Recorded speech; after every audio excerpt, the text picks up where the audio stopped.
মুহূর্তে পশ্চিমবঙ্গে যেটা নিয়ে তোলপাড় চলছে, 2016-তে এসএসসি প্ল্যান বাতিল করে দিয়েছে, 26,000 মানুষের চাকরি চলে গেছে। তো আমার এটা শুনে এখন এই সেই ছোটোবেলার কথাটা মনে পড়ছে।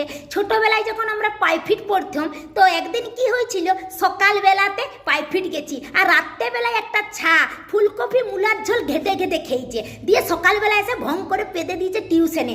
দিয়ে এরপরে মাস্টারটা বলছে তুই পেতেছু, তো হারামি ছাটা বলছে না আমি পাদিনি। দিয়ে কি করেছে মাস্টারটা, গোটাই সবাইকে যত ছিলাম আমরা সবাইকে গেদাগেদ পিটিছে। মানে এই জিনিসটা এমনি সে পাদের মতন হয়েছে, কে পাদলো আর কার কালা মাঠটা খেলো তেমনি হয়ে গেছে এই জিনিসটা। মানে কে দেখো একটা ঘুষ দিয়ে চাকরি করলো আর পুরা একদম সবাইকে সেই বলির পাঠা হতে হলো। চিন্তা করতে পারছো তোমরা, মানে কি করে কি হারে দুনিয়াটা আমাদের চলছে। মানে এইটা আবার এইটাও বলেছে যে চাকরি তো গেলই গেল, আবার 12% নাকি সুদ দিয়ে আবার তাদের পয়সা ফেরত দিতে হবে। চিন্তা করতে পারছো বাবরে কি চলছে গো পশ্চিমবঙ্গটাতে।